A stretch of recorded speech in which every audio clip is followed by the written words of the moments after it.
Where's the wrong? So, Doug, Jen, you guys are good to open up your meetings when ready. Okay. All right. That is not on. Good morning, everyone. I'd like to open up the Village Council and PR&G Board Joint Meeting, March 4th, 2025. I show the time at 9 o'clock. I do believe we have a quorum. The only one we're missing is Kim at this point. See what she's going to dial in or whatever. And we need to do agenda first or let them open theirs?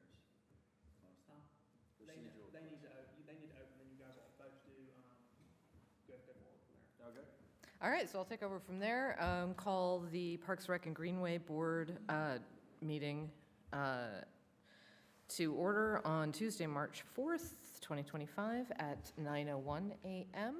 We do have a physical quorum with myself, Christina Culp, and Michael present. Deb Sokol is hoping to attend remotely. We need to motion her in. So in that event, I move to allow Deb to participate remotely. All in favor? Aye? Okay, none opposed? So Deb, you're in. Can we confirm that she can hear us and we can hear her? Deb, are you able to hear us? I saw her pop on a second ago. Can you hear me? Yes, we can hear you. Can you hear us? I can hear you. Great. Oh, beautiful. I love it when technology comes together. I know, it's great when it works. Thank you for joining us this morning, Deb, from wherever you are. I hope it's warm and sunny, or, maybe you're Mardi Gras. All right, so... That's where I am. Yeah, right, immensely. We're all in Mardi Gras today. So both boards need to adopt the agenda next. All right, I'll need do we have any changes to the agenda from anyone? Hearing none, I'll need a motion to adopt the agenda as presented. So moved. All in favor? Aye. Against, motion passes. All right, so does anybody have any changes to the agenda as presented for us? All right, having none, I move that we adopt the agenda as presented. All in favor? Aye? Aye. All in favor, none opposed, motion passes. All right. So you're in the joint meeting now. So you're going to start discussion of trail hours, operation, and signage. Tyler, did you want to start on this one? This is the trail hours.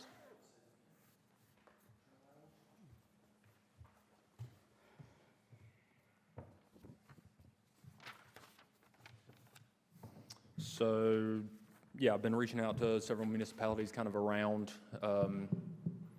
Union County and just outside of more comparable in size places to us. A lot of places I found just online and through signage, not a lot of people are posting signage on their trails that aren't inside their parks, if that makes sense, but there is some, and a lot of them online and on their signage are saying from dawn to dusk are their operating hours. That's pretty much just a general consensus that I'm getting from a lot of the people I'm talking to. A lot of places treat their greenways as linear parks, so they operate off of treating them like they're parks, so they're on their website, their park hours relate directly to their trails and greenways. So that's just a thought and some stuff that I've gathered kind of around. I know one thing I was kind of considering in this is that, all trails or greenways are not created equal. That, where they are and their typical uses, can kind of vary. So, one of the things I think we'd consider as we talk about this is, trails like within the park, of course, where the parks itself is dawn to dusk is one thing. But then I think, about the loop per se, Right. which is, part of our greenways, but it's along a main road, and you may have folks that go for a run around that before work or something like that. So, that's just one thing I kind of thought about as to whether or not a one-size-fits-all. Right. Versus, we may have to designate certain trails in one way and other trails in another way. So Yeah, like, yeah. just thought that might be part of the discussion too. Well, I have a question as well. So have you looked into enforcement and penalties, what other people are doing as far as, I mean, because here's my thought, okay? Joe resident, okay, at 10 o'clock at night, their dog gets out, runs out, down into the common open space, whatever, gets on the trail. They're out there chasing their dog, trying to get their dog back. What happens then? I mean, do they get a citation? Do they get a, how does that work? Because, I mean, they're out there for a legitimate reason, and should they be penalized for chasing their dog in the middle of the night because it snuck out and they're trying to make sure that an owl doesn't eat it? Because, I mean, we have that issue around here. So for me, I hesitate to put strict hours and penalties on trail use. For me, I prefer to be more like looking at, well, why are you out here? And if you're out there for no good, then there may be some reason to have a problem with it. But if you're out there for just, things like that, that shouldn't be a penalty. I mean, we are all residents here, and we all are neighbors, and we have these things. I mean, I've had to chase my dog before. It's just, it's something that happens. So, do they enforce it? Do they have penalties? Are they, Yeah, a lot of places I found, like they treat it like in their code of ordinances, like being in the park after dark or something, or like there's a penalty of like a fine, citation, misdemeanor type deal is just kind of, just as far as, but I think that's more case to case, like if someone stays in, say a town over there's park after dark and they're up to no good and the cops show up. But, I'm sure it probably operates more case by case, because if you walk out there and John Doe's running up the trail, like, my dog's up there off the leash, like, I see what you're saying about that. But there's nothing like, I haven't found anything super strict like in stone. It's just more about treating trails more like a park, like they're operating off that form of punishment. I think too, when you're talking about, enforcement, it really comes down to, we're not necessarily staff or council, we're not the ones doing the enforcement. It really comes down to our law enforcement partners that are doing the enforcement. And when that's being done, there's always a certain amount of discretion that they're using, for individual situations, that they're called upon to address. Because, the most likely thing, isn't necessarily that, our officers are necessarily patrolling these things at night. It would be some resident has a concern, so they make a call because there's something perhaps suspicious. Yeah. They go check it out. Oh, they hear them calling for their dog or looking for their dog.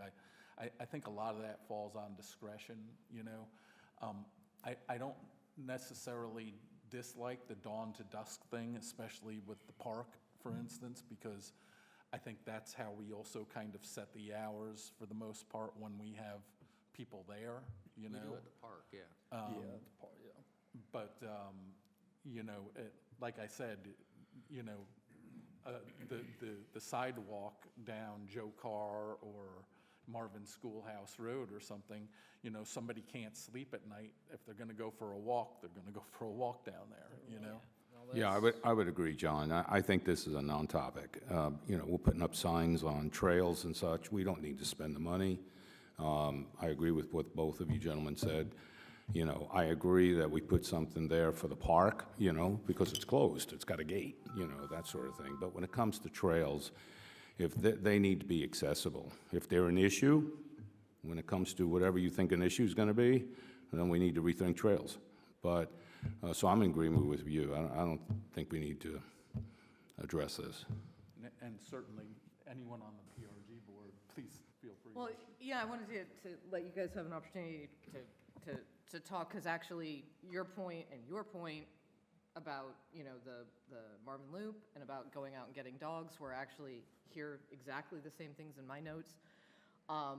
That I think that especially where we have a lighted sidewalk, like Marvin Loop, you know, to say that you can't be out after dark when we've provided lighting is sort of contradictory, and that it's a sidewalk. I mean, if your car, I mean, it's in our system as a greenway and a trail, but it is a sidewalk, so anything that's a DOT side path, I think would have to be exempted from this, because, you know, if your car breaks down, you don't want to be potentially getting a citation because you have to be on the sidewalk. So I think it sort of dissolves into silliness there. If we're then going to divide out the internal paths, as opposed to parks, like you said, they have a gate. We have reasons for having operating hours for those because of potentially liability, and we have, you know, if you're going to be, you know, in the park, it's a place where you have, especially for ours currently, it's a place where you would drive and have a specific purpose, and it has operating hours and it has a gate. Unless we're going to put gates on our trails, which is absurd, putting operating hours on them starts to become just an exercise in futility, because my understanding is that the reason for this would be to prevent nefarious activity, right? It's the residents who have raised this issue, I assume, are concerned about security, right? People being on the trails. If somebody is on the trail on an unlit, pitch dark trail in the middle of the night, I can see why you might think that there is something suspicious going on, but if that's nefarious activity, I don't think they're going to care that we posted a sign that says, you know, dawn to dusk. So my question with this is also a distinction between civil penalties and criminal penalties, because if we're talking about criminal penalties, absolutely not.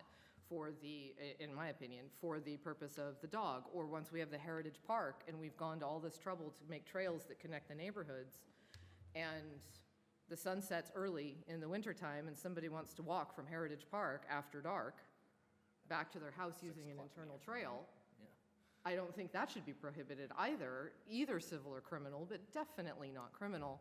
And if people are up to no good on the trails, that's still worth a call to law enforcement for whatever they're doing. If you're suspicious. It's no different than if they were walking through your yard. Yeah, I mean, we don't need an hours of operation to make nefarious activity actionable. So I would defer to whatever our law enforcement says about the best way to address the actual issue here, which is people's concerns about security. So if people, you know, if teens are out there drinking, pretty sure you can call the cops and they'll go roust them. If you're afraid of drug activity, you call the cops and they'll roust them.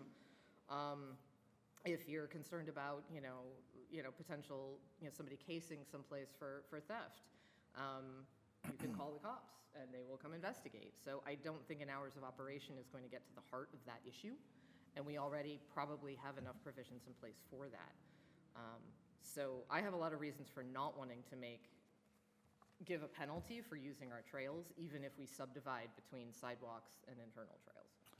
Tyler, this might be a stupid question, but how did we get here? Why are we even discussing this?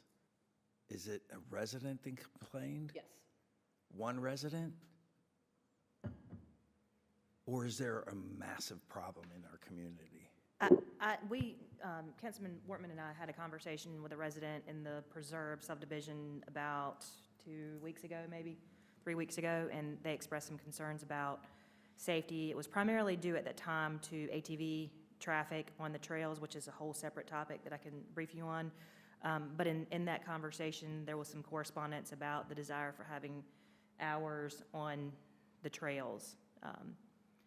To my recollection, I've only heard from one resident. I'm not going back and looking at all my emails, so I could have some emails, but I only recall one resident in the last month or two reporting the desire to have hours on trails. There may have been some in the past, but it's not been an overwhelming presence. And I don't necessarily recall, but does anybody on staff or anything recall any specific incidents that have been reported either to sheriffs or staff regarding, you know, existing? You know, you've had trails there for a long time. I know you're involved with your HOA board there. Do you hear things about this or concerns? No, I don't. I'll speak. Counterfield Creek used to have a gentleman used to walk by the house every morning at 5 o'clock, him and his dog. I have runners now, they come by anywhere from 3 o'clock. They start 3 o'clock in the morning running. And that's part of, in the sidewalk, but they also go through some of the trails and things in Marvin Creek, Tullamore. I know that. I don't know how they. I do not recall any reported incidents of anything in particular in the last 6 months, other than, obviously, we've heard about a tent that was in the either preserve or the Marvin Creek side that was reported. Back last year in January, we had several residents email concerns about safety for the Marvin Creek connector trail, but nothing in particular to anything recently in terms of this preserve trail over here. So I'm only bringing this to your attention based on the residents' conversation that we had 2 weeks ago. Anything prior to that, I'd have to go back and research if y'all want answers on that. But the second and the primary reason for this gentleman reporting some issues for safety was ATV dirt bike usage. That is a whole separate issue. Were you guys planning to get to that, or were y'all looking at this and? I'd be interested to hear about it. So during that same time period of the complaint, there were apparently some ATV use, dirt bike use. I actually had the guys go out, Public Works, and assess to see if there actually was evidence of that, and they did confirm there was, it looked like evidence of it, maybe a dirt bike. So we had communications with the Sheriff's Department. They can still go after them from a trespassing standpoint if they're doing it, because it is against our ordinance. You're not allowed to use that on our trail network. However, there's a little bit of a process that would involve the HOA reporting it, not an individual property owner, because it's technically within the HOA. So there was a little bit of a process that the Sheriff's Department would have to go through. We're working on changing our ordinance right now for them to criminally enforce that portion. So that would be a criminal enforcement if they are caught riding dirt bikes or ATVs or something of that nature in a trail system. So we'd have to post it, though. If it's going to be a criminal offense, we'd have to post that there's no. According to the Sheriff's Department, the last conversation we had, we didn't have to post it. Now, it would be probably beneficial to let the people know, and then maybe it would prohibit someone that looks at the sign and actually reads it and takes it into consideration. So you wouldn't technically have to, the last I'd spoken, but it might be advantageous to. Yeah, in order to make it enforceable, we don't have to post it, but I think that nobody is going out on the trails having read our statutes before doing it. So whereas I am opposed to hours of operation, I'm actually in favor, I mean, me personally, and everybody else can chime in, but I am in favor of, if we have determined that we do not want motorized vehicles on our trails, then it's only fair to say so. Because anybody who approaches our trails and is just, doesn't know, isn't going to go read something and find out. They may just say, hey, I got this dirt bike for Christmas, let's go try it out, and not even think about it. So if we have an opposition to that, it's only fair that we say so at the trailheads. Well, while it's not in our ordinances, I would say maybe a good place to highlight that is on our trails page. Yes. Where we have the map available and things like that. So I think Yes, at a anybody minimum, who's looking to we'd want to see- do that. And you got to watch the slope you're on this thing, because behind my house, there is a trail that was meant to connect Firethorn to Innisbrook via golf carts. So if you're there, I know for a fact, because I talked to the developer that developed that Woodbridge, whatever the behind me, on. Woodland Forest? No, I forget. I'll remember. It's, Yeah, it's all right. I'll remember the and street. is it the But, Woodcliff? but that was supposed to, what's that? Is it Woodcliff by Firethorn? Yeah, Woodcliff, thank you. And I was talked to the developer, when I saw this trail, this concrete trail, and they said, oh, yeah, the village told me that we had to put this in because they were eventually going to connect. And I always had thought that trail would then pop across the street, to Innisbrook, their property. And that would have been one of the paths that we were looking at to cross over Marvin Road for pedestrians and for these golf carts. So you got to watch out if we're going to do There that. are some exemptions. I can think of another one, and that's that connects Weddington Chase to the shopping center. That's also rideable. by golf carts and such. So we do have to maybe make some exceptions to certain thoroughfares or whatever, but, I mean, I understand certainly that there's a need for especially certain trails to not have motorized vehicles, because people are walking and they're not conducive to mixing the two. But then there are certain areas that are designed for, Right. golf carts and such.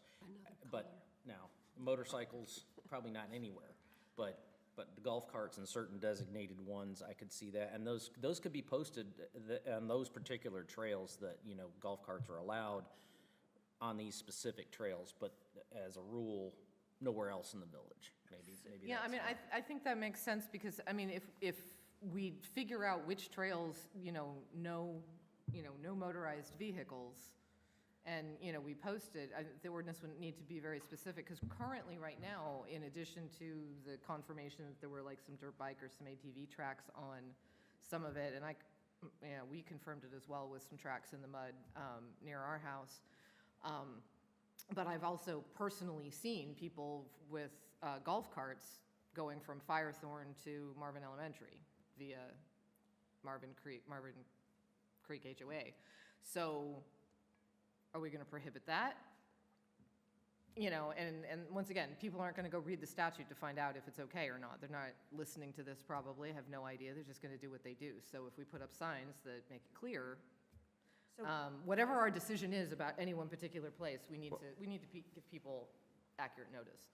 Over 6 years ago, Marvin Village Council put a no motorized vehicle at Amber Meadows right next to, and it's still there. Okay. And they still use it. And people. Well, right, so the people who don't want to pay attention are still not going to pay attention, which was part of my problem with the hours of operation thing. But I do think that a lot of people might use a motorized vehicle not thinking it's against our statutes, and so some people will honor it because they just didn't know. Some people are going to disregard it, not anyway, and then we'll have the penalties in place, and it sounds like we're adding a criminal penalty And for maybe that. it's just a case that we have a general prohibition, accepting those specific ones that aren't. And, we don't have to sign all these areas, but it would be a particular area or not that if it becomes an issue, then we put a sign in that Potentially, specific or area. just, no motorized vehicles at, specific trailheads where we know that people are accessing the trails frequently, or where it would even be practical for somebody to begin with a motorized vehicle.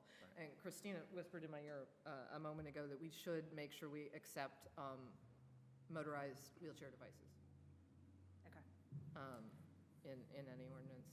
The all-terrain version. Yeah, the all-terrain versions. There are such things. There are such So things, and they're I think a little bit of what I'm hearing are two very distinct issues, and one of that is the use of golf carts, and one of it is ATVs, dirt bikes, whatever we want to call it. The ordinance, I don't have the ordinance in front of me, and I have not looked at it in quite some time, but there is a section of our ordinance in our traffic provisions that does allow for golf cart usage in a particular defined area, and it's something to the effect of on roads that are less than 25 miles an hour, and I don't know that for sure, but it's something to that effect. And it's only on residential roads, not main roads. What we could do, going back to the point of the Woodcliff by Innisbrook trail, if I recall correctly, the way the ordinance is written is that any trail, you're not allowed to have usage of motorized vehicles. That would include a golf cart. So if the intent of Woodcliff was to use the golf cart, then that's not the intent of how we're reading and interpreting that ordinance. So we need to clean that up if that's the case. What we could do is kind of take this a step further, or a step back, shall we, and define a golf cart route.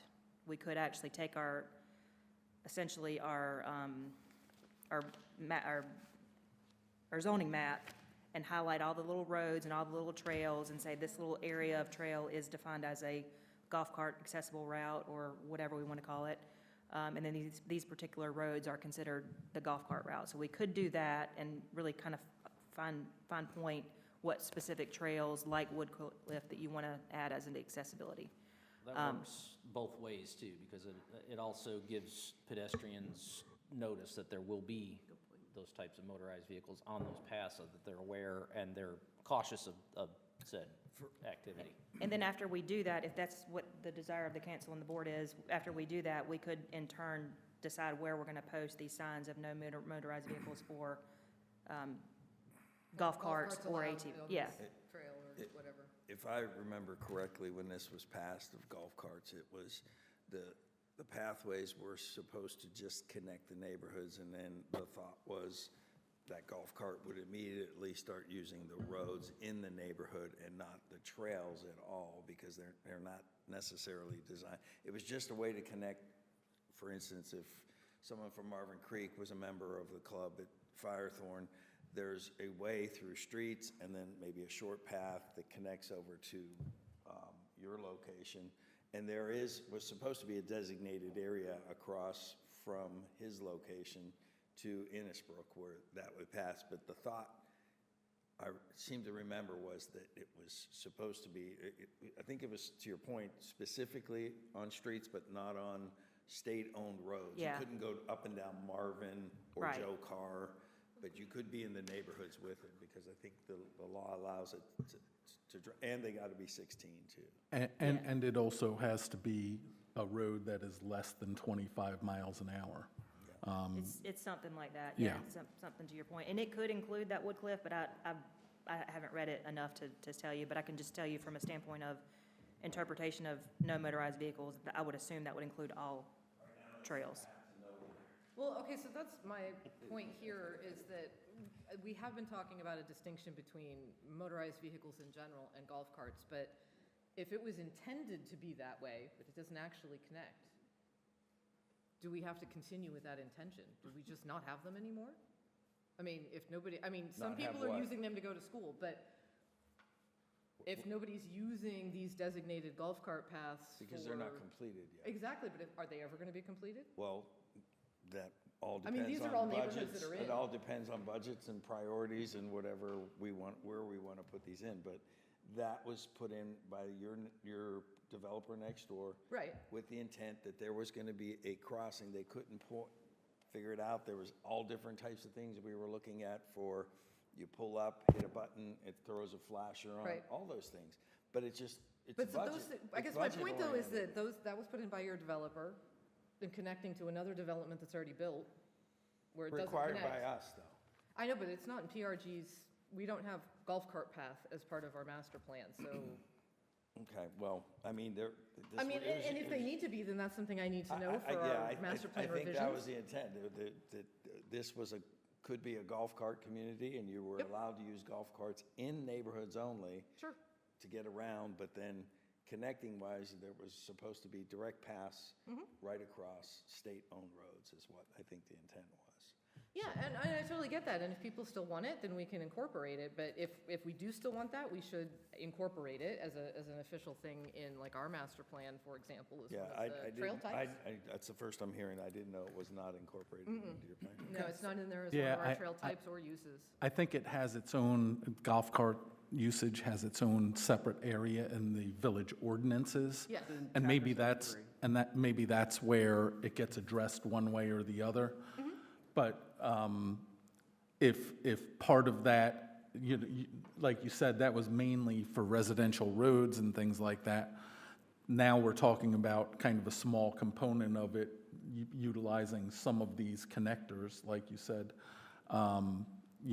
Maybe there does need to be some means to address it in the PRG plan, just to identify those specific In the beginning, connectors. you had to register it. I think I'm number 6 or 7 registered call, and it has to be insured. Right. By your car insurance too, so and that's where the age 16 or older driver license, that type of thing. So we have it, I think, in our ordinance. The fact that it's not in PR&G, I think that needs to probably be addressed. Well, and so, that's where my interest is Okay. number one, if we are going to continue to want to make those connections, then we should incorporate that as a thing in our master plan as part of our trails, because we don't currently have that as a designated trail type in there at all.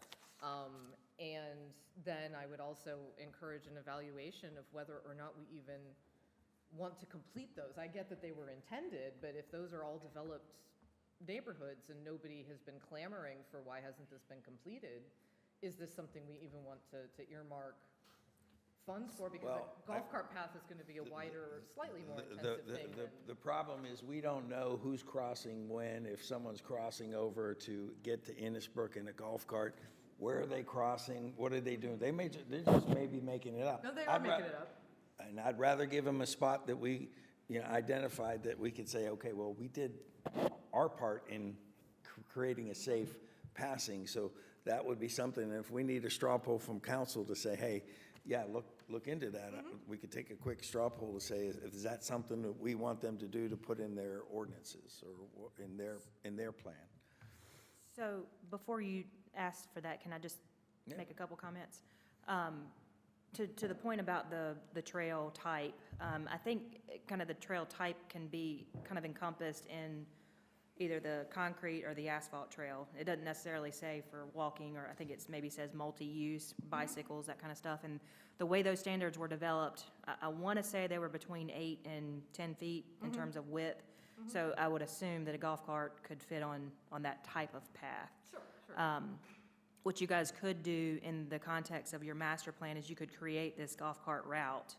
And until then, we just take the assumption that the ordinance is interpreted that no motorized vehicles are allowed on any trail network unless we go through the language and find that this Innisbrook by Woodcliff, or whatever it's called, is listed within that ordinance, which I highly doubt, but I have not looked at that in probably a year.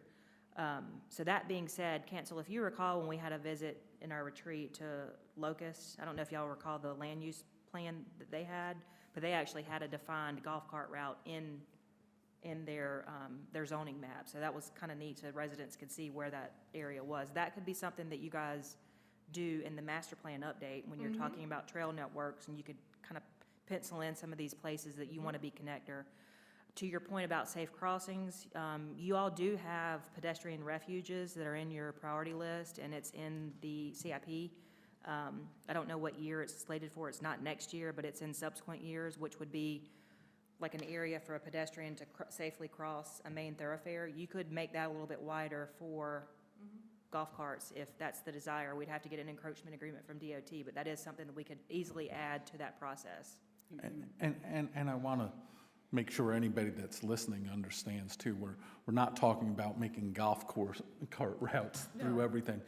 My understanding is that for an individual subdivision or something to even allow it, it has to be designated as a subdivision that does allow golf carts in it, and that's like those rules that it has to pass under 25. Yeah. But and people have to be registered for it. You have to actually register with the village to do that. So I think it'd be important to understand what neighborhoods have asked for or already gotten that designation for the golf carts, because we're talking about not making a route through all of Marvin, but just the routes would be designated for these kind of smaller connectors. I don't think the ordinance, again, I have not read the ordinance in quite some time, but I think the ordinance specifically says specific road under mileage and then connector. I don't think it actually defines like this neighborhood, or like the neighborhood has to designate it as a whole. I think it's just defined by the parameters. And I could be wrong, but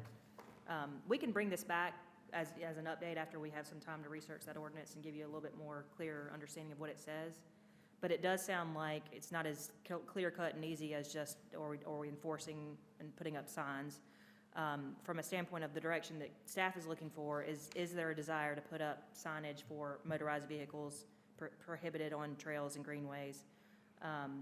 And if so, we can bring back specific designations of areas where we want to put signs, make sure you guys are cool with that. Maybe we ignore the Woodcliff for now and deal with that as a case-by-case basis if it becomes a problem until we can get some of this master planning stuff cleaned up. I would say that we do want to put some statements on our website where it addresses the trails and things like that. But I don't know that we need to start spending money and putting up signage where we haven't necessarily had issues to date, and then we address it on a case-by-case basis if something does become an issue. I did go ahead and drop a statement saying that on the Trails and Greenways page, so I've already done that. Is that the desire of everyone? Is everybody under the same consensus as that? I'm in favor of signage where it has been a problem. I think that fair notice to the community that this isn't, we don't want motorized vehicles on this trail is only fair. Signage on the website or on the trails On itself? the trails. Okay, Okay, so, so, well, and here, And I'm This- only speaking for myself. I mean, Christina, Deb, Michael. I mean, I'm not debating this, that's not the intent of this, but what do you consider to be a problem? Because as far as my knowledge goes, we've had one incident of possibly a motorbike on a trail that I can recall. So I know that we did have some issues in Tullamore back when the parking lot was there, which we've eliminated the parking lot, and I have not heard of any issues over there since then. So a one-time, is that considered a problem, or is that just a one-time and it happened and we've addressed it and now it's no longer a problem? Because we gotta put a line somewhere where is it a problem, or is it just, it was a one-time occurrence and it's just not gonna be a problem? So I feel like that at this point, where we are right now today, that was a one-time occurrence. So making it more known on our website and these types of things, I feel like is probably a good start. If we have repeat occurrences where somebody's doing it on several times, then, and it becomes a problem, then I think we address it at that point and say, okay, now we've got to maybe have law enforcement go out there and kind of be visible at a point and make some people aware. And then if it continues to be a problem, then some signage and then maybe some stepped up patrols in that area to kind of take care of the problem. But stepping it one step at a time versus maybe jumping all on one thing at once. That makes sense? Well, no, I totally agree. I mean, I think definitely putting it on the website is absolutely the first step. I don't think people consult the website before they go out and do that. Like I said, a kid gets a motorbike for, a dirt bike for Christmas. They don't go to the website and go, ooh, is this allowed? Now, if they go and see a sign, are they going to follow the sign either? To Wayne's point, maybe not. But it's a matter of fair notice. So I agree that the website's the first place. I think that if we continue to have a problem, I agree with you that a one-time complaint does not necessarily require a full press response out there. And that, if there's a particular location where this becomes a routine kind of thing, then, a routine complaint, then maybe we do, invest in some signage. Order of operation, I would defer to law enforcement. I don't know that I'd call law enforcement to start enforcing it before I put up a sign, maybe after the fact. I don't know which is kind of more expensive with regard to not just money, but Ed, you came in at the right time because just because there's not signage doesn't mean, ignorance is. enforceable. I know, ignorance is no excuse. So if it's usually, and Jamie, you can probably confirm that the kids that are riding little motorcycles or whatever they are, same kids. We know who they are if we really wanted to know. And I think the way you get around this without spending a lot of money is you have the law in place, ordinance, whatever you want to call it. The officer gives a first-time warning. If he has to come back a second time, third time, that's when you start, penalizing and stuff. But I am against it. I call it sign pollution. You get too many signs that you can't even pay attention. I'm against all the signs that they have in the roundabouts too. So, but the ordinance is the ordinance. It's no excuse. I mean, I think we're the kind of community that would forgive and say, okay, you can't be out here, and then if it's a repeat offender, then you gotta take action for it. But to spend the kind of money that for every trailhead, it's identifying, you put it on the website, you put the ordinance, you pass the ordinance, and ignorance is no excuse for. so I do want to be clear real fast. When I say one incident, this is only one incident that I can remember in the last month. There could have been more. I know there's been a couple of them in Amber Meadows, as you mentioned. It's a still ongoing issue. And again, I'm not going back and remembering emails upon emails. So there could have been more. I'm just basing my memory of the one incident off of the last month. I have not consulted with law enforcement to see if they have any records of any reported incidents. And without doing that, I can't tell you for sure it's just one or an isolated incident or there's more, so. But I think what I'm hearing is definitely put it on the website. There's some mixed opinions about putting up signage. I don't know if you guys are gonna, I guess, agree to that today. When I was saying, like, I agree with Andy that it's a process. I wouldn't put the signs up right now because of, limited complaints. And obviously, there's a sign up that's being disregarded. So, it's just that if this becomes a thing where we have repeated complaints about Okay. it, then I'm in favor of putting a sign up Okay. as fair notice. Can I have some more input in this? I'm going back a few years.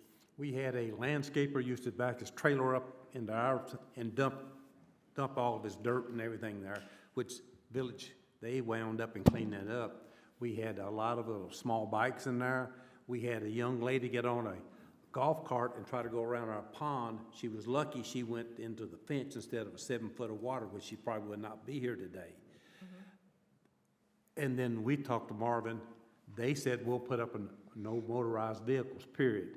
Since that time, we've had a few people that want to do it. One of them is I'm going to say about a 250-pound guy on a little bitty bike, because the only thing you can see the wheels and see him, and that's about it. The deputies told me that a photograph of him would not be sufficient until showing that there would be something else. They did not want to go into that at that point in time. But we did get the sign of a no motorized vehicle, and we don't have the dumping now. We do not have the golf carts now because, well, as you said, you got to have a license and be a certain age. Do you These feel things. the sign was effective in stopping some of that, or was it Yes, other we aspects?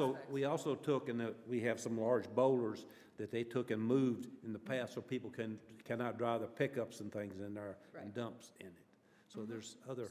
So as we're sitting here, actually just got an email about this. Someone's listening, and they have said that they are on the trails daily, and they see e-bikes on the trails. And I'm glad they actually brought this up, because that is not something that we would consider a motorized vehicle. The person that's sending this email says that they have considered that a motorized vehicle, and they would. Oh, they are. There's a new rage with kids about 13, 14 years old that have electric, they're basically motocross bikes Okay. that are electric. So, Those would have to be included. okay, so we'll make sure the distinction in the ordinance includes those, because we had not made that distinction, so I'm glad they actually emailed that. So is it, Yeah, I was gonna bring that up too. I see a lot of kids riding the motorized bikes now. so should we, I mean, is there a threshold? I mean, a 4-year-old on a little electric thing, with his parents, is certainly not a detriment to people's health and safety. So should we, rather than say nothing at all, should we say anything that's capable of speeds over 5 miles per hour is prohibited? Is there, is it something like that? Like if it's just, let's a little common sense with it, right? Like, I'm trying to figure out what scenario and what, like you have a kid that can't keep up with their parents. The parents just gotta walk a little slow. It's just I don't know. I mean, they. Yeah. Well, and you guys don't have to decide that today, because we are bringing back another ordinance to you all for the criminal enforcement piece of it. Procedurally, it doesn't go through to PRG, so just so y'all know, if y'all want input in this, it might be an opportune time now to discuss it. But you guys, at a council level, will see an ordinance, and you can have some change revisions based on some conversations about speed if you want to. By the way, don't forget those scooters that have a handle, and as well as skateboards that are electric. If you think about it, there's a retirement community that we have, that I know of down in Seabrook area. And it's pretty much, as you get older, you're not necessarily able to ride a bike like you used to, so they're doing the e-bikes. But that doesn't mean you got to be on our trails. You can ride those bikes on the regular streets rather than just be on the trails and stuff. And so it's. Myself, I wouldn't. I know there's a lot of people that are brave and go out there and do it. There's a line between brave. I'm not and saying stupid, on I'm the not main using highway. these I'm saying roads on bicycle. I'm saying in neighborhoods and stuff. So. Well, I think once again, there's a difference between our sidewalks, you know, our street adjacent trails that are lit and solid. Yeah, and our again, internal trails. you know, I think you look at the loop, and, Yeah. you know, we certainly allow bicycles on that loop, right? Why wouldn't you allow an e-bike? Because an e-bike is, in many cases, in a form of a bicycle. Now, what you're talking about, and what, you know, the resident might be talking about, there's more almost like mimicking dirt bikes, you know, look that just like are substantially different. They have a whole different impact on, if it's a natural trail, you know, than a regular bike would, and things like that, because of the types of tires. So I think when you get into the ordinance, you know, there's always a definition section within an ordinance, and that's where the nitty-gritty will kind of play out a little bit, is how we utilize those definitions. So I think the takeaways that I'm hearing are that we will, at a staff level, looking at you, to make sure we do it together, we'll review the golf cart ordinance and kind of put it in a nutshell package for PRG. We'll give that to you guys at a presentation at a subsequent meeting. You will take that information and do what you will with it into the revision of the master plan to create a golf cart route, or whatever we want to call it, to make it more defined.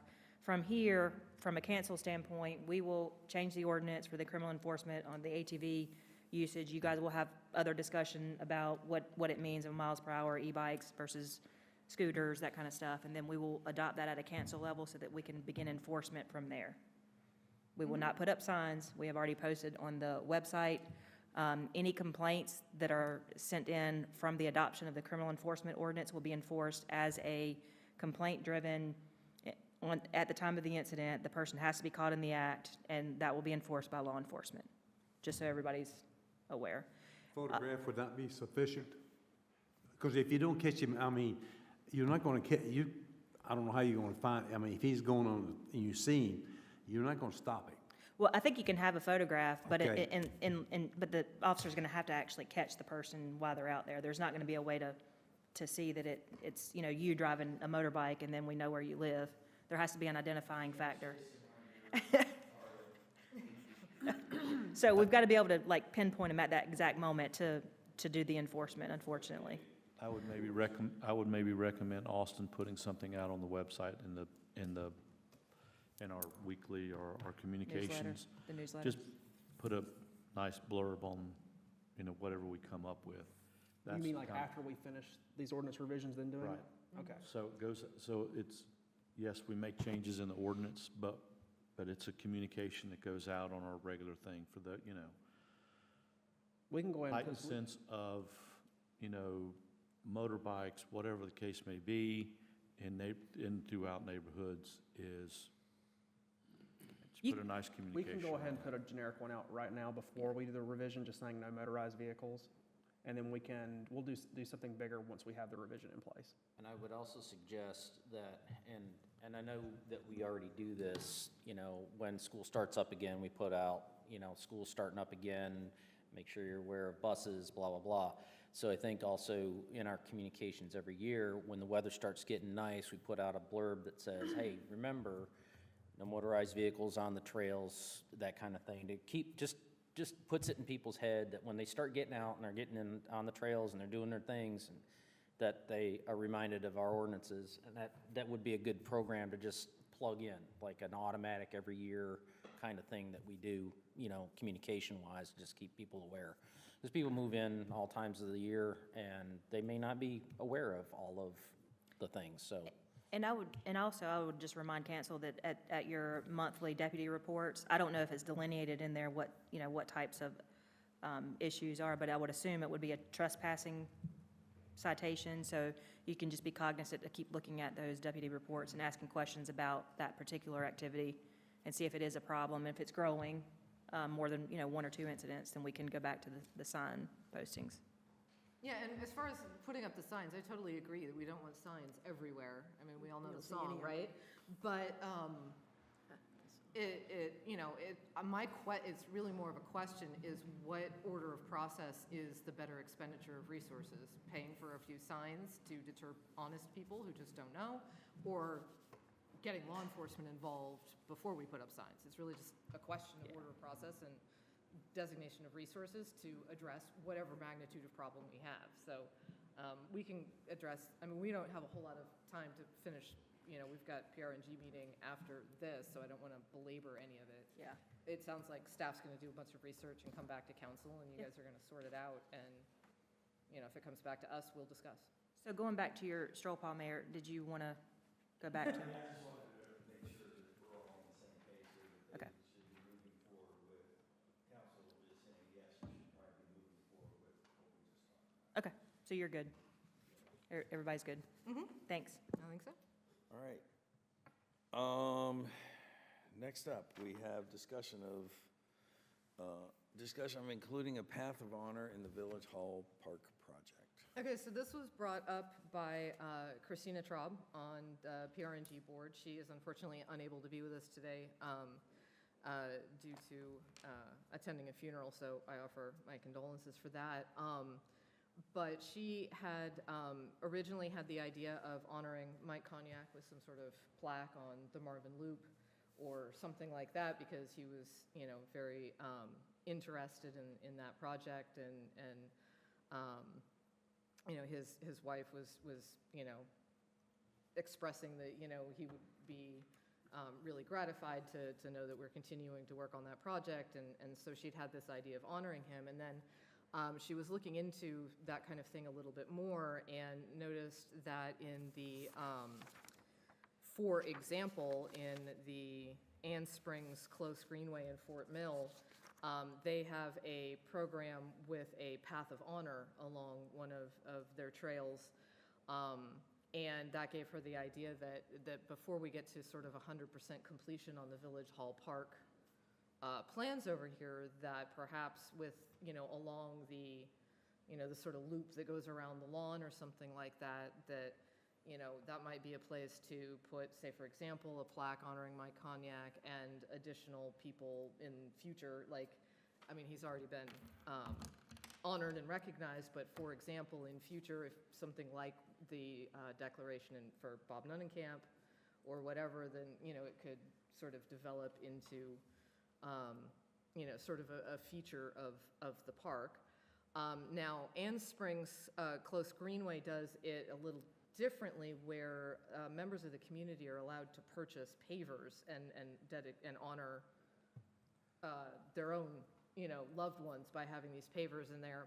So you've got like the main trail path, and then when these pavers are purchased and carved, these pavers go adjacent to the path, sort of like almost like a curb, kind of, or border to the path, and I don't know that that was specifically what she had in mind, opening it up to the public, because I know that this originally started with a way of honoring, meaningful contributions to the village in that way. But she wanted me to bring this before y'all before, to see, just in case this was something that we could or wanted to incorporate in the Village Hall Park plans.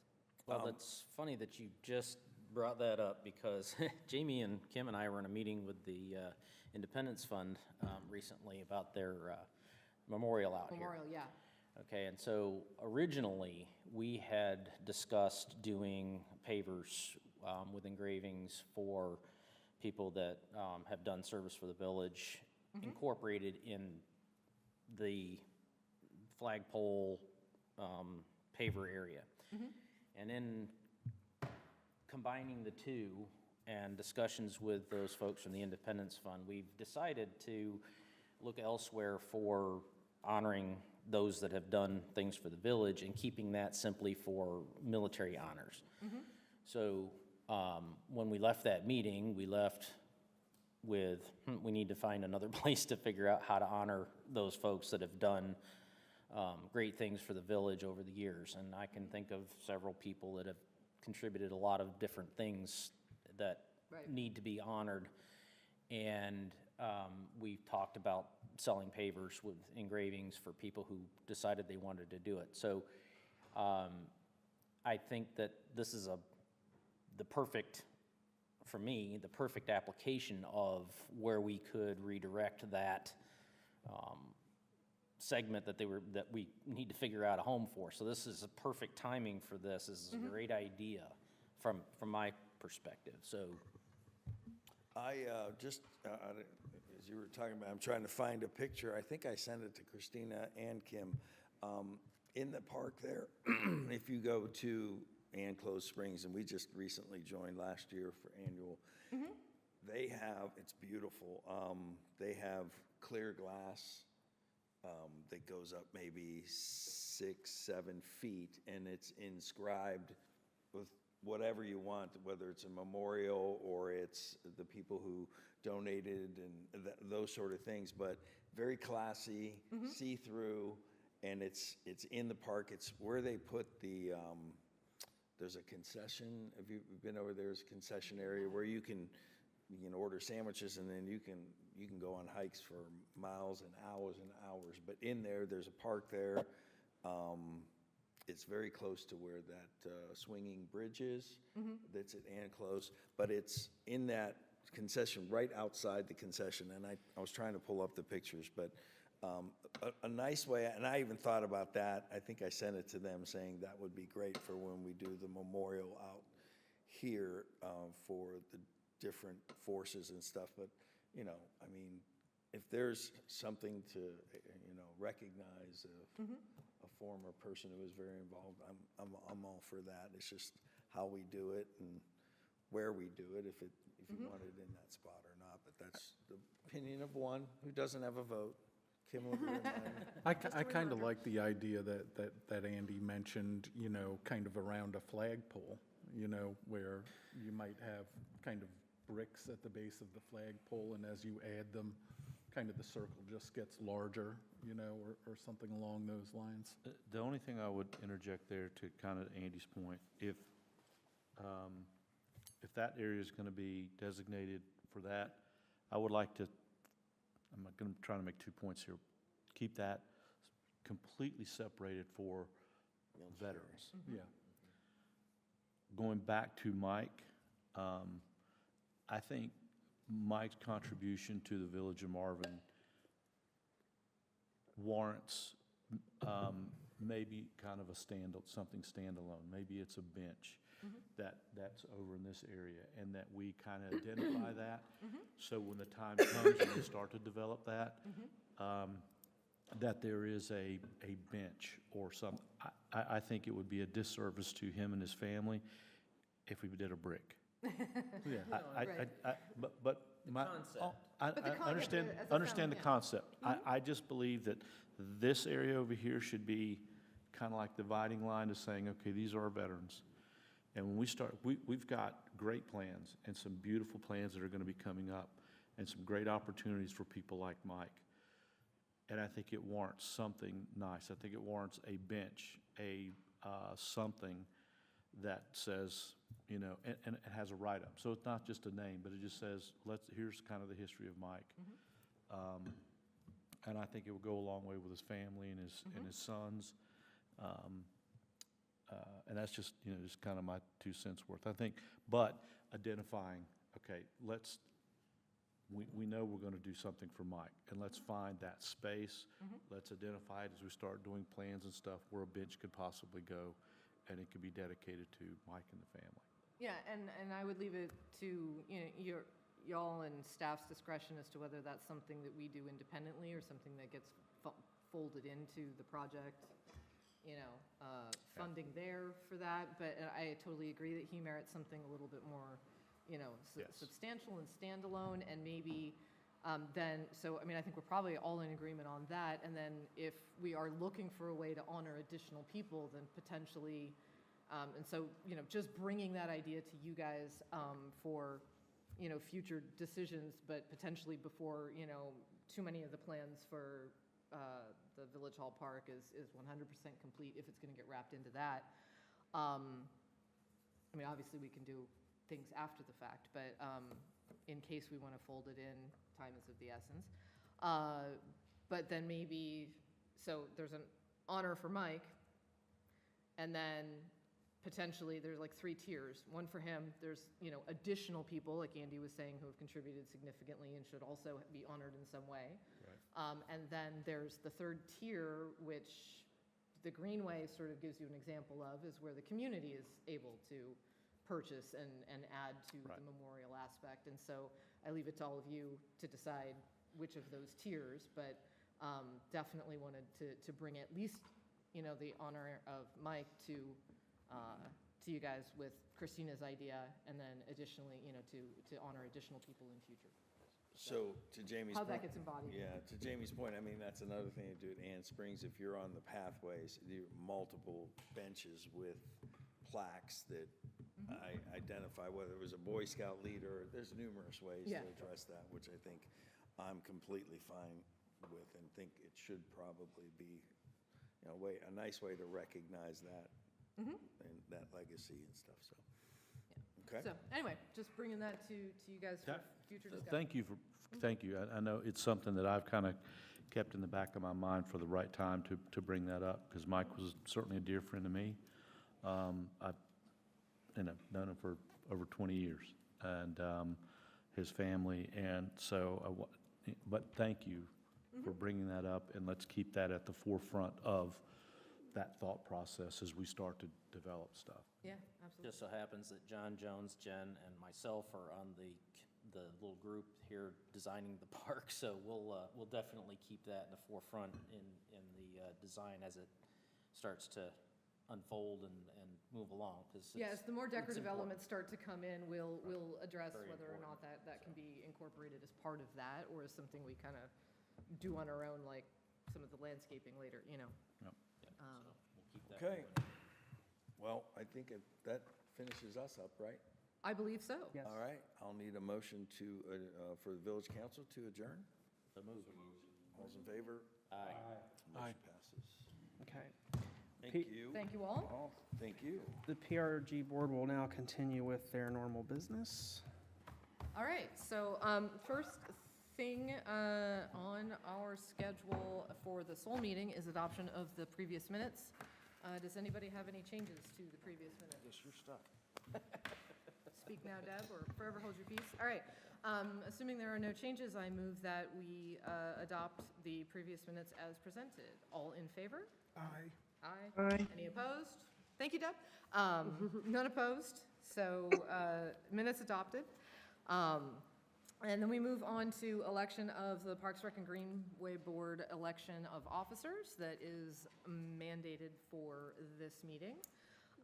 So ordinarily, this is something of a non-event, but I personally have had a significant increase in my workload in my personal life, and have not had the amount of time to devote to the organizational and information gathering aspect of what I believe my role as chair requires. And rather than shortchange the board and, or try to unduly try to balance those things, I have decided I am going to step back from being the chair.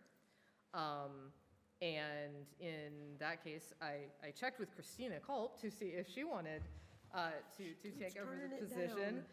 But given her intense workload in the community with habitat builders and all of the other things she's involved in, she declined. And so from there, sort of the obvious candidate that I would nominate to take over as chair is Christina Traub. She has brought a number of interesting ideas and has been, very energetic about, talking about new initiatives from the Path of Honor that we just discussed, to, partnering with, the running groups to promote our trails, and a variety of other initiatives that I know she's very interested in.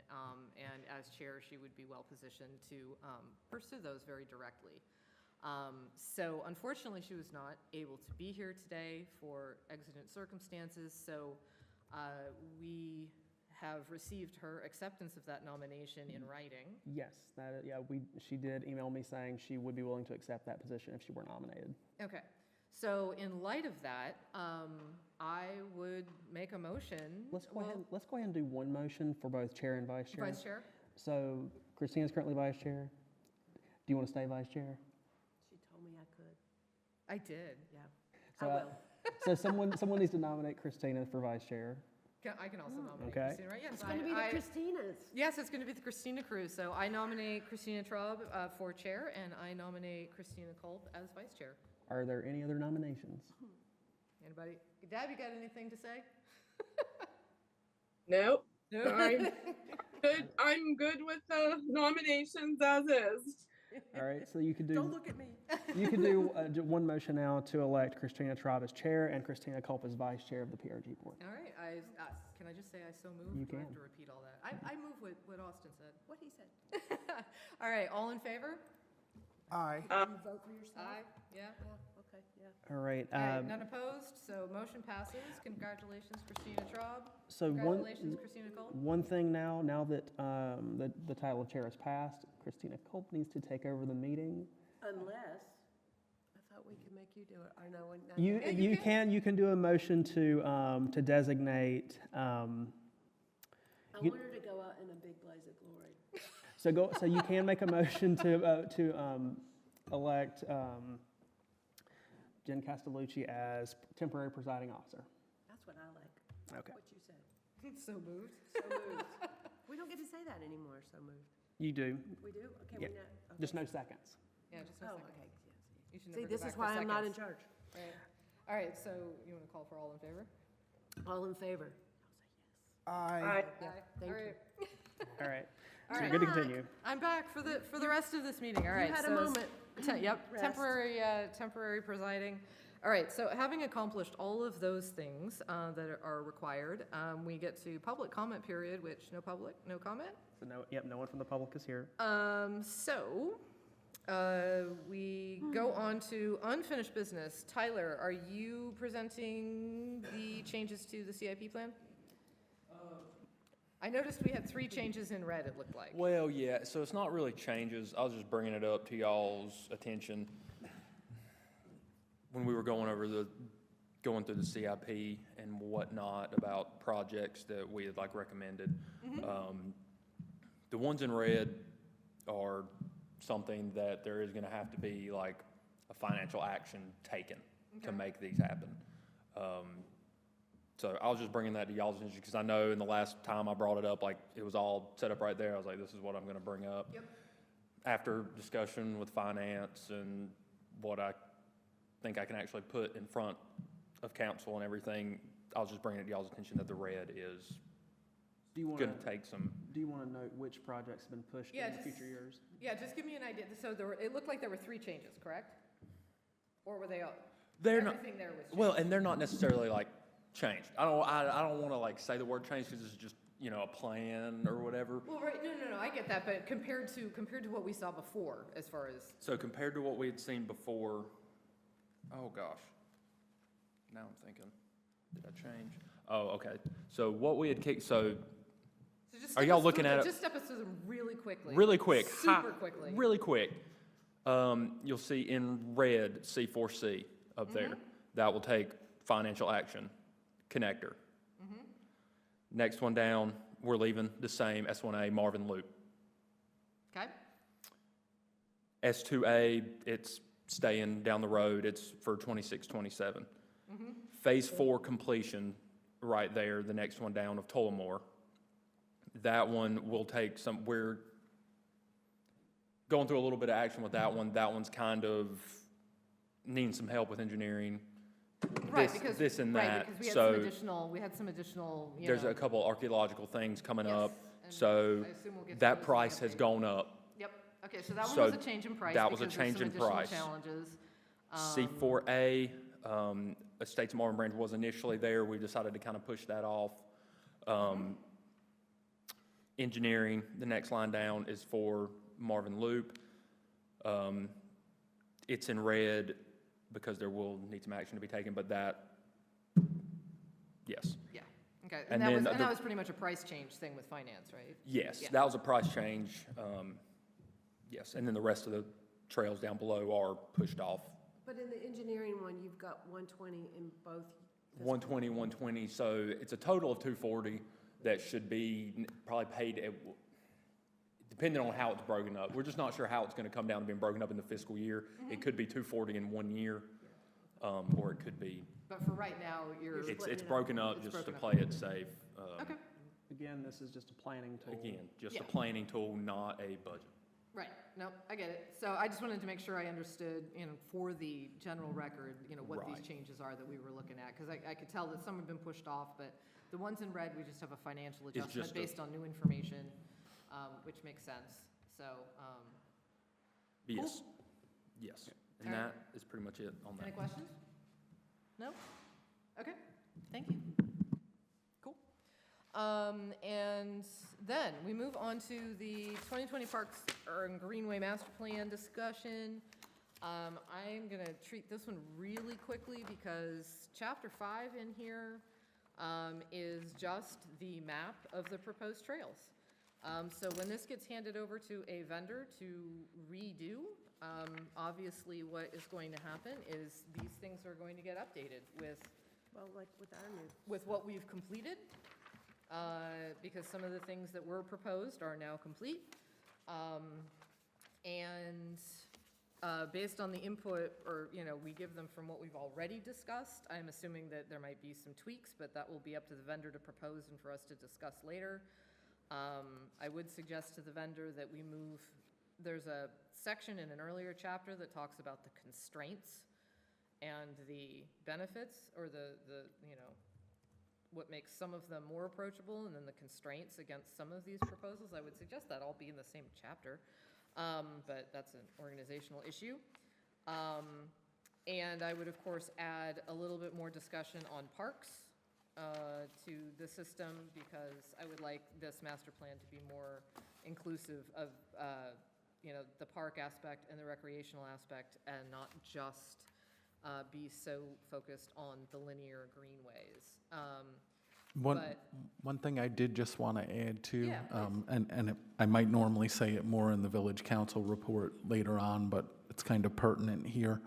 But in our last work session, we did have a kind of an update from Hunter, because I think, as I shared with you folks, part of what we at the council level are doing is considering, whether these master plans for PR&G and the village itself are better served kind of separately, or more of kind of a comprehensive plan.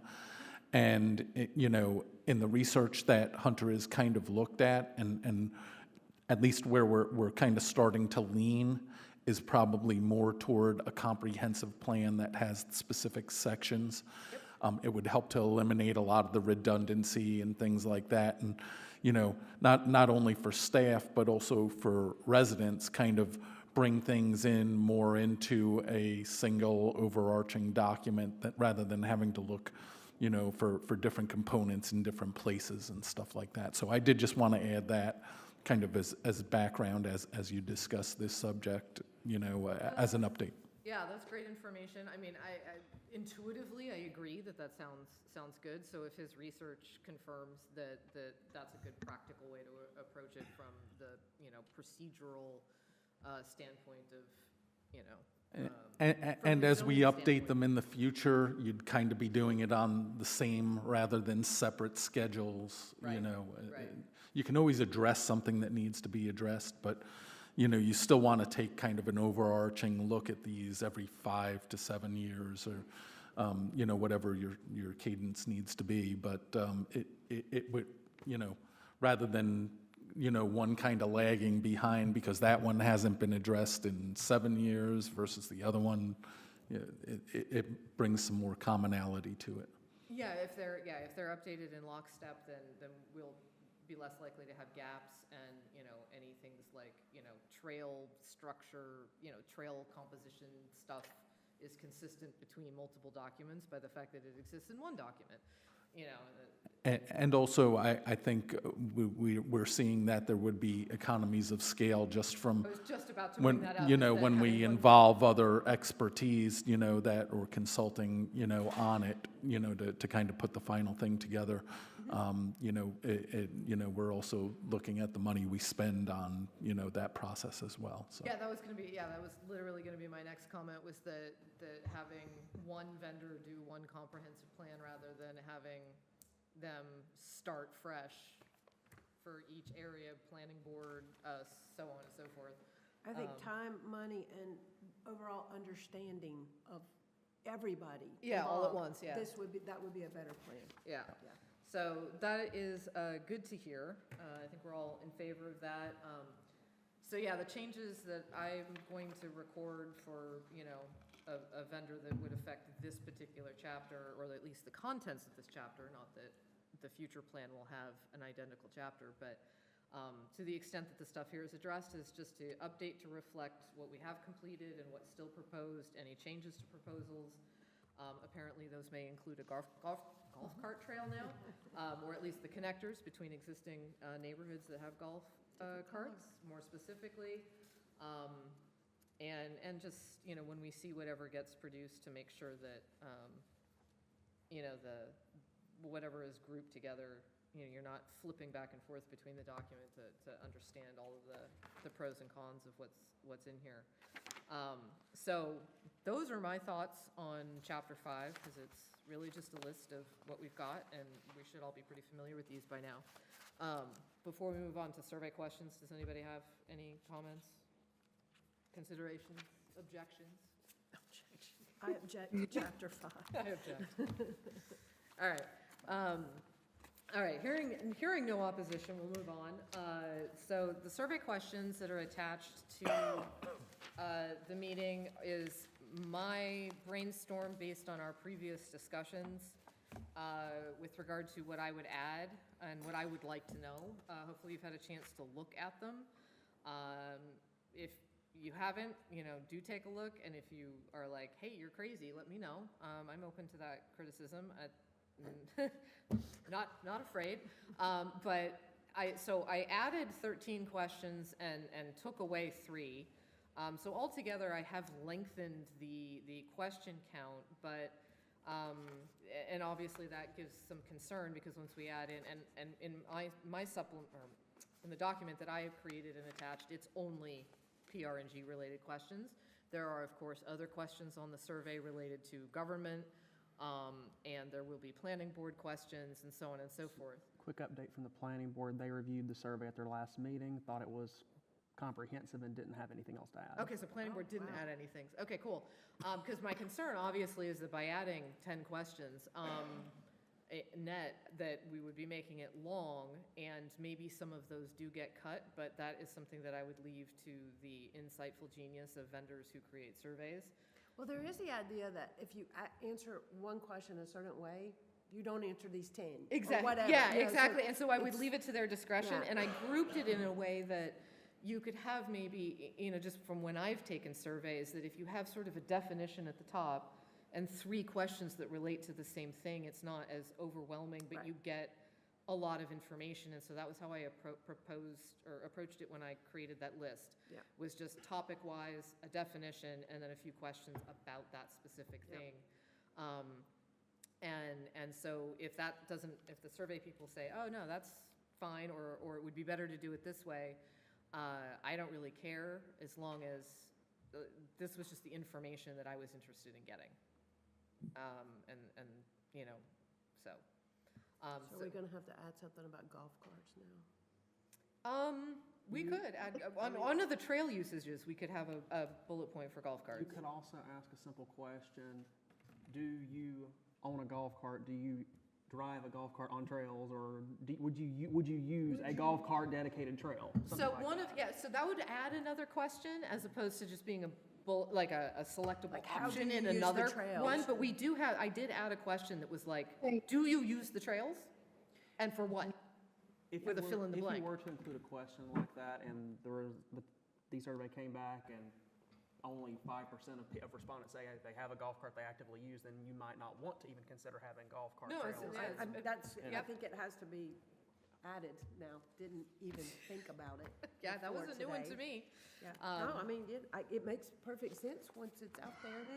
And after this meeting, you guys, I think we have slated for you to continue to review through one more meeting. I think we're supposed to be done next month. So once me and Jen will continue to work on this. I mean, Jen's the only one that's worked on these questions so far. But between me and her, we'll get whatever questions you guys agree on added, and then we'll have this ready to wrap up next month.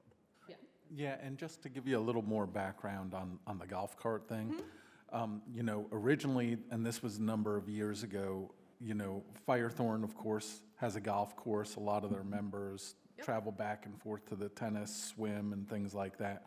So a number of years ago, Marvin created an ordinance allowing golf carts on the internal roads and so forth. It was around the time that Ennisbrook was being developed, and it was being developed by folks similarly to, you know, they, like Firethorn, actually, many folks had memberships included when they bought a house and so forth. So that's where the discussion kind of came of, you know, being able to connect at least those particular neighborhoods with golf carts because, you know, and, you know, we ran into challenges with the crossing of Waxhaw Marvin Road and the costs that would be involved and things like that, you know, to make it safe, you know. Well, that's kind of an ongoing challenge we still are facing with Marvin Loop is how to cross Marvin Road and if Correct. people are going from Firethorn to Innisbrook and so I get where it came from, and that's super helpful background, and that makes perfect sense. But I just wanted to, Yeah. you know, stress again that I don't think it's to really create a master plan for golf cart routes. I think we just want to identify some of the areas that they do make sense, you know, where you have neighborhoods or communities that, you know, even take advantage of that, you know.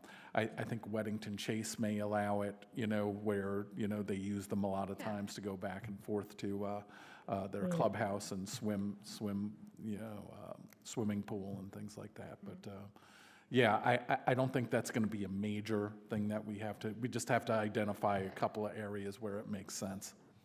Previous surveys have noted the usage of equestrian trails. Obviously, that's not much of a thing anymore. I was we saying, really I don't have left it equestrian- on yeah. like, you know, how would you like to see the trails used? And I left equestrian on there, but I'm not expecting a big Yeah, and response. I'm kind of already expecting golf carts to follow in the same manner. Like Yeah. it's going to be something very small, if at all, and it may be something that isn't worth planning for in the future with golf carts. But that's yet to be seen. Yeah, go ahead, Deb. No, the only thing I thought of in regard to the golf carts were when we used to have one and we used to go play pickleball over at the Innisbrook courts. We used to take it over there, and there is a flatter area that you, like right before Woodcliff, where you cross over Marvin Road, and it seemed to make sense to do it that way. I don't know.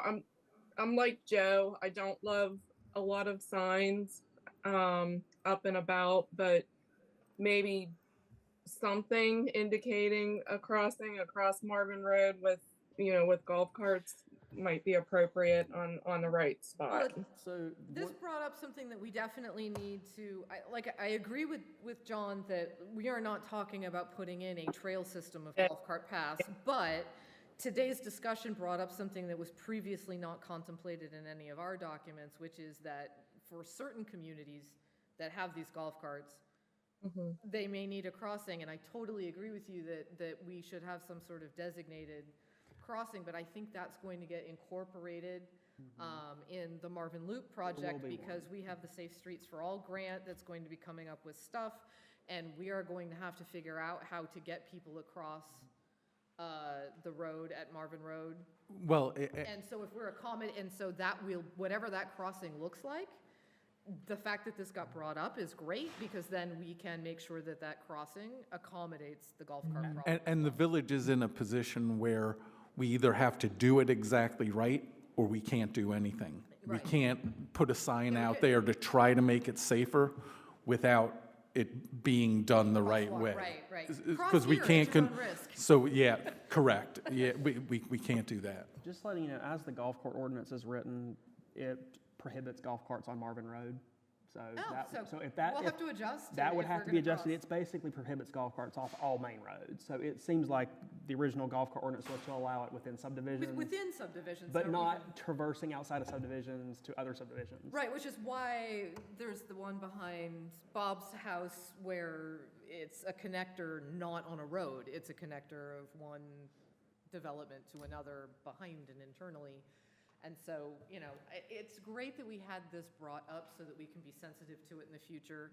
Given that it is such a small component, I think, of the community, we'll see if in the end we decide it merits its own survey question per se, depending on whether the vendor's like, no way, this is way too long. That might be one I am like, we'll just make decisions about that.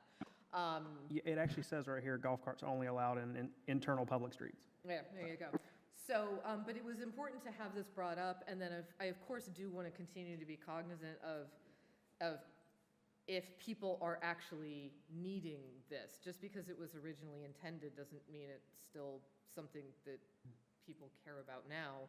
It sounds like Deb, though. Deb, to your experience, are people still crossing with the golf carts? I mean, I know I've seen a few, but it could be the same two families again and again and again. Yeah.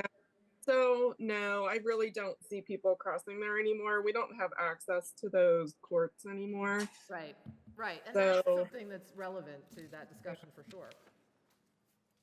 Now, I do see, at least in the past, I've seen where the golf cart drivers in the neighborhoods are typically under 16 and not licensed. So, I mean, that's a concern too. I mean, we definitely don't want to set up golf cart paths everywhere for young people to drive through them, and they're not supposed to be. So, Yeah, and so that's a matter of enforcement of what we already, Right. of the ordinances as they are. But yeah, I don't think anybody in this community, is looking for a golf court race course, through the greenways. So I feel pretty confident about making that statement. But to the extent that it was an intended original purpose, I think we'll just look at whether or not it still serves a purpose, whether there's any demand for that between communities. And when it comes to the time to cross Marvin Road, we'll put a pin in that to remember to ask, do we want golf course crossing accommodations here, and do we want to change the ordinance to accommodate? So bringing that up for everyone's future consideration in the event that you actually remember we had this discussion when that comes back around. So, okay. So does anybody have any other comments at this time on the survey questions that I dreamt up? So hearing none, I'll get with Jen after this meeting, or sometime in the next month. We'll finalize these questions.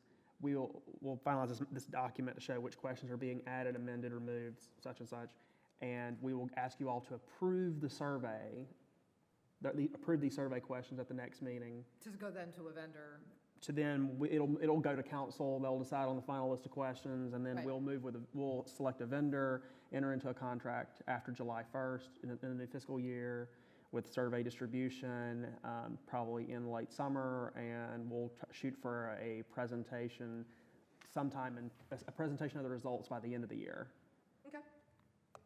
How are we able to access the survey questions, like to look So at them? I can send you them in an email to make it the easiest, but if you get into the eScribe stuff, the meeting agenda here, so for example, the agenda item for this is the discussion of survey questions. If you tap on that, it will have them right here Oh, all right, thank you. as an attachment on You can even that check it out on side your window. phone.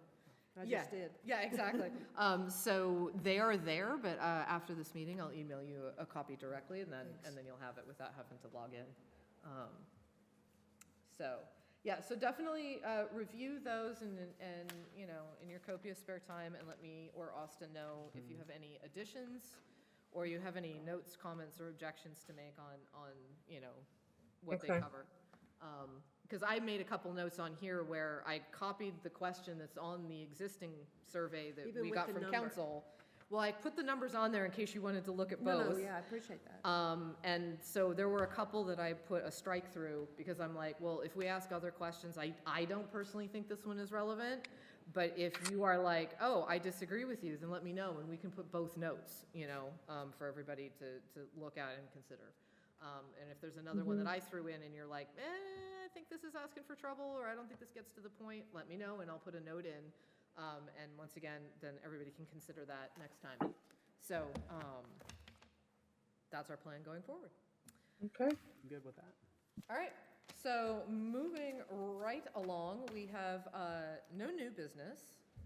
I think we kind of did the new business in the joint meeting, so let's get to our reports and updates. Tyler, what have you got for us on event and planning? Yeah, so April 12th, Easter egg hunt, Marvin Eford Park. Start at 10 a.m. for the 3-year-olds and under. 10:45, 4 to 6-year-olds, 11:30, 7 and up. And then at 1 o'clock, we will be having quieter, more slow pace, kind of sensory friendly egg hunt for anyone that will benefit from less people, less fast paced, a little quieter, a little chiller. Oh, that's cool. So don't forget about that one. From 10 to 12, we'll have our friends from the Metro Fun Bus will be there on site, and then we will have a petting zoo up in the smaller lawn area beside the barn. So we'll have a lot of good fun stuff What are for we petting? all types of stuff. Okay. Now, if that doesn't get people to come out, I don't know what will. Now I have to go. Pam says too, all kinds of stuff. I love it. I'm down. I want to go pet some stuff. So if anyone wants to come, Michael, if anybody wants to come volunteer that day, be there at like 9:30. If anybody's feeling crazy. If anybody's feeling crazy. And then April 26th, Marvin Day. It's going to be a big shebang. Will we be petting stuff at that? I hope You not. won't, 'cause you're not going to be He'll be here. petting Tyler. He'll be Yeah, I'll be sitting in the corner and you'll He'll let his hair down. You can Just pet kind of that. like this? No, so we'll have a great band that's pretty local to us called Stellar Rising. We'll have a huge kids fun zone by Jumpin' Jacks. Will put it on. We'll have several inflatables and games.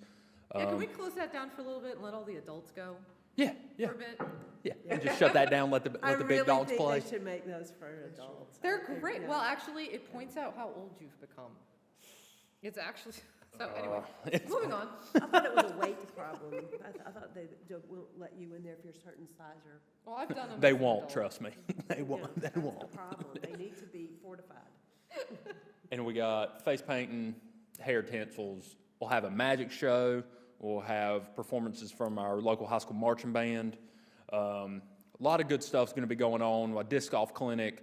We'll have animal exhibits. We'll have a bunch of local vendors there, such as Habitat Builders and people like that. So it'll be a great day. We'll have food trucks, sweet treats, all types of good stuff. So come on now. That'll be from 4 to 9 at Marvin Eford Park on April 26th. Park on site. We'll have overflow parking over here at Marvin Elementary School. We'll have someone to shuttle you to and from the park.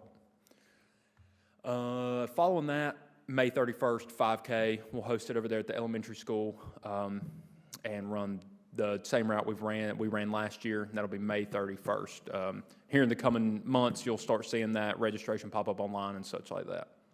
Cool. And that's pretty much it for event planning. Did you say what time the 5K starts? Not that I'm going to do. I'm not sure yet. Okay, that's. We're ironing that. If I had to guess, it'll be 8 or 9. I think last year we started at 9. That's nice. I'll run it again Oh, this those year. runner running people apparently like to get out early, I like the ones know. at 3 a.m. with headlamps. Well, it's miserable when it gets hot. I know. No, I get that. This is why I'm not a runner. I don't do mornings and I don't run. So, anyway. Yeah. Yeah. Yeah, All right. two problems. That's two key problems, only run when chased. With So- a weapon. Yeah, with someone in a clown costume with a cattle prod. So unless we're putting that on the 5K, I'm not I'm going in to be then, yeah. participating. So, anything else for events? I'm good on Sorry, events. I told you all I was punchy. I did not sleep last night. So, A lot of information there, Missy. I know this, this is why I'm not chair anymore. You guys all brought this on yourself. I should have taken Anything over else this with meeting. event planning? Good on events. All right, go, Michael. I got a question for you about the 5K. Is there like the price set yet? Like, how much do you have to pay to do it? Because I'm interested, that's why. So It's it'll be an online registration, and it will, Is it $20, $25? it was 25 or 35, and it comes with, The fun run was cheaper than the, yeah, but the fun run is for, there's an age cutoff for the fun run. There's two prices. It'll either be like 25 or 35 bucks. However, you get a T-shirt, you get if you place, you get medals, you get your running thing. You get a photo. They track your time, and it's all posted on the website afterwards. So there's a lot of benefit to it. Yeah, it's fun. When does the, Michael, like, since you're a board member and you volunteer a lot, you should be able to do it for free. I'll see what I can do for you, Deb. I think we could take care of Michael. Yeah, but do you still have to run? 'Cause Look, if it's a shirt you guys want, I'll have some extras. yeah, if you're looking for some clothes, he's got you a T-shirt. Yep. Wow. Do Okay, this you is guys, really going do we need to get Hunter for the Greenway report, or do we have any? No, it's, Okay, I didn't think we did. Nah, He's an expert, so, all right, so any other questions about events? I had a question about the social media for the events. Are we going to do, like, add an event on, like, the village Facebook page? So- I just, We do not do Facebook events. The council's policy is to turn off all comments on Facebook. It is not as easy to do an event, so I can't follow the policy by doing Facebook events, so that's why we don't do them anymore. Because I Okay. can't turn off comments. We will blast ads for each events out on social media, but usually events get posted once or twice a week. It'll be in our newsletter, there'll be individual emails, there'll be banners all over town, which I think Tyler's already ordered. So you do post it on Facebook, though, on the It's posted. Facebook page? It's just not as an event, yeah. Yes. which is its own thing. yeah, I was just asking because people don't follow the page, but if they saw that I was going through an event, then they might click and follow. So that was just my line of thought. And it's a good one.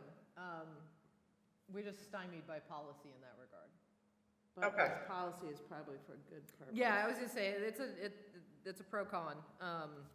We definitely lose a little bit of attention because of that, but, Yeah, but it really prevents, staff from having to expend a lot of resources managing the. The other thing I could do is just screenshot the flyer and then post it, to my chat groups, different groups. Well, so and I that think they- that's definitely something we can all undertake, any of us who are on social media, is just to help promote by reposting to our own personal. Yeah. Yeah, I do that all the time, too. Like Providence Estates, I belong to a neighborhood Facebook page, so any of the events, when I see them come across from Austin, I'll just share them to the group. So if everybody does that, it just enhances the spread of the information for us. Perfect. Yeah, so I think if we all do that, we'll get the word out. Any other questions? Okay. Trails and Greenways. Nothing much, just for Tullamore Phase 4, we underwent some archaeological studies for cemetery location and stuff like that. Have we done the studies yet, or are we still, they have to be done? I'm totally interested in this because I actually have background as an archeologist, so I was, Yeah. when this came We may need you then. Yeah, Well, no, because that's what we did. So it was on our agenda, and it's actually part of what I had for your update. a council report. But there was an estimate that we might pass, something that would allow the village staff to spend up to $20,000. But the thought was, rather than, just spending that money or authorizing that money right now, that we were directing staff to look out to groups or individuals that are interested and do this voluntarily, oftentimes to a great degree, because we are aware there are organizations that do that. And if you have some experience in it, certainly, that's what we're kind of looking for, to see if, rather than just spending $20,000 for, up to, for the engineering piece of it, and them to look at it that way, to see what we can find out more specifically, through voluntary research and things like that first. So we've kind of paused the Tullamore Trail project until we kind of research that a little bit further. And we may end up needing to spend some money at some point, but to the extent that we have volunteers doing legwork and stuff like that, it could really minimize that. So let me back up just really quickly, because I don't know that everybody present has all the information. So on the Tullamore Phase 4 Trail area, we have become aware, I don't even know where the awareness necessarily came from, because it's actually in the historical part of our website.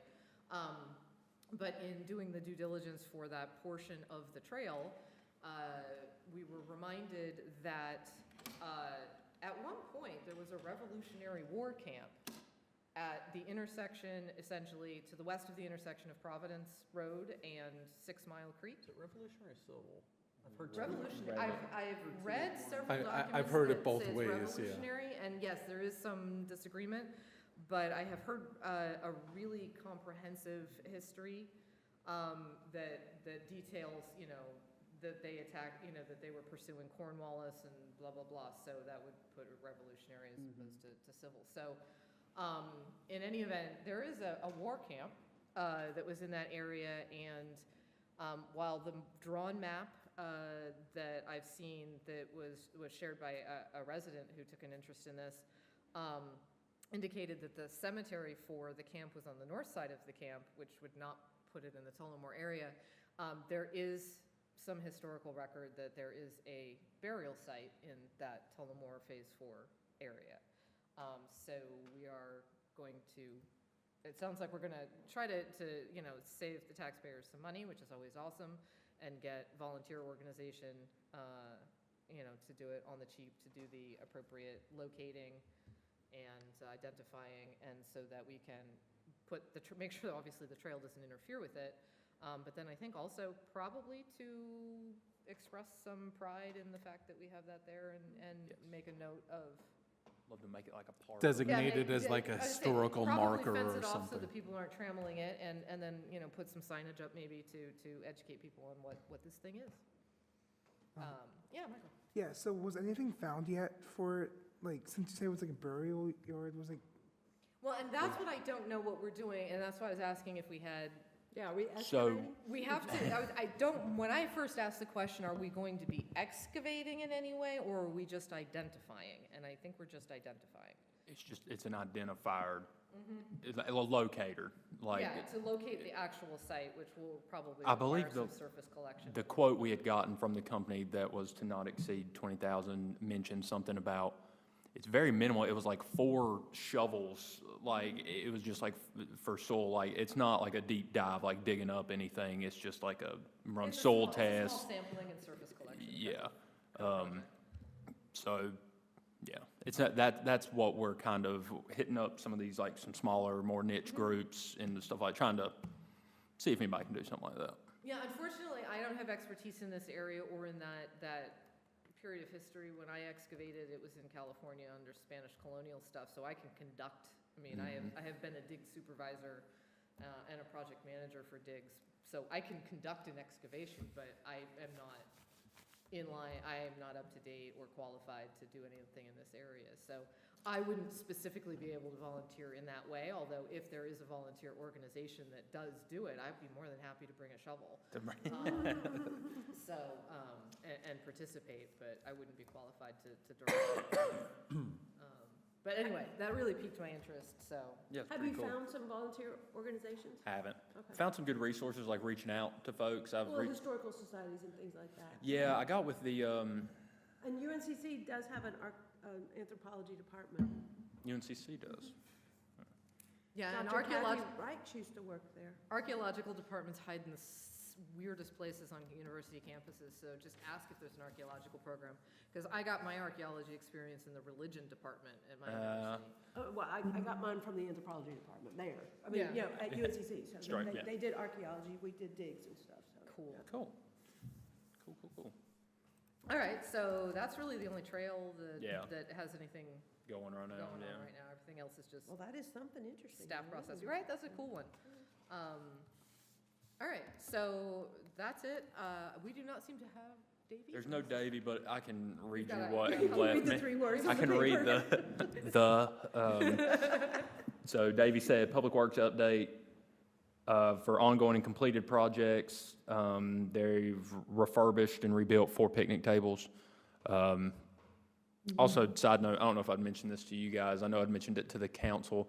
I had a group from the engineering department at UNCC come down here, and they were doing like a capstone type project, and they're constructing a large picnic table, a kid's picnic table, like a small one, and a library, like a take and give library. Yeah, a little free library. Little kind of free thing, yeah. library.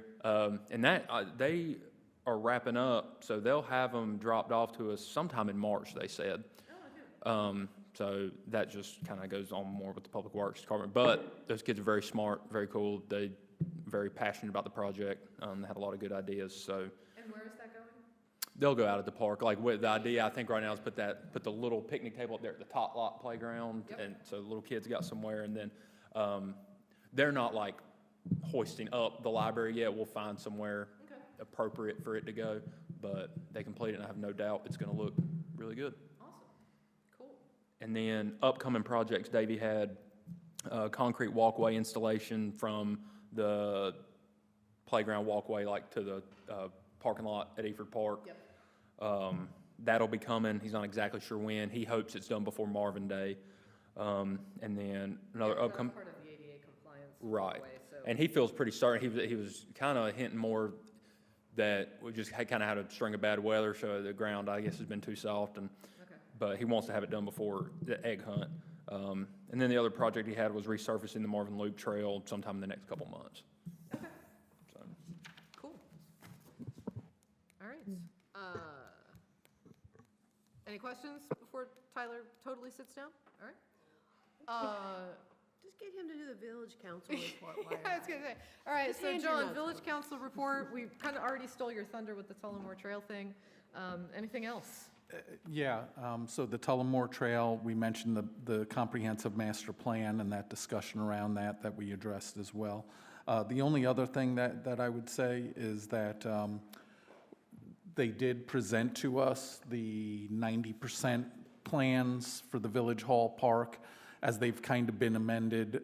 Just a couple of small changes that had to do kind of with where if the kind of holding pond in the front. Where it overflowed, yeah. Where it would overflow. So there's been some very minor changes to that, but I do have what Hunter left as far as the updated drawings and things Okay. like that. So if anybody wants to take a look at it, I have them here. so Yeah, I'd love to with take a that look one, at that. After the meeting. It doesn't- I just wanted to point out, well, this is the real one. So they, I had Dewberry send me over what it would look like for that spillway, for that rain garden to come the other way, Yeah, the direction to it come has to this go. direction. So he gave me 2 options on that. I forwarded that information over to Keith, so Keith could give me some feedback on what he feels would have the lowest impact on what happens out here on these trees. He has given me some feedback. I haven't had a great time to read it yet. But we'd played with this option of trying to come this way. So that's kind of what's been going on right now. So you'll see some info about that Coming up. coming up. All right. Cool. Anything else, John? Okay, cool. Nope, that's all. All right, so I don't think we have any action items from this meeting, only thing other I'll- than people looking over survey questions and sending Survey me comments. Send survey questions to Jen, that's the only thing. Okay. And ongoing action items list. Deb, did you have something? Nope. Okay. The ongoing list, it's, okay, Light where, pollution survey and master plan, Yeah. correct? Yep, that's it. No, nothing new. okay. Keep on keeping on. All right, so before we wrap up today, do we have any unaddressed board member comments, questions, opinions, objections? Keep your objections to yourself. All right, hearing none, then I move to adjourn this Parks Rec and Greenway Board meeting on Tuesday, March 4th at 10:49 PM. All in favor? Aye. Aye. Any opposed? None. Motion passes. There you go. Happy Mardi Gras. Yeah, go get your beads. Thank you, Deb. Thanks, Deb. Have a good day. Thanks, Austin. He was fantastic getting the audio and visual working here. Oh, yeah, we thought we wouldn't have anything working. We got it together. We got it together. Some days it's magic, and other Fifth days, time's the charm. And that's why I show up early. I know. I always say technology's great when it works, right? Yeah, Mm-hmm. it's amazing when it works. Yeah, I ran to my sister's because I was afraid my in-laws' house was going to have internet issues. So I ran over here.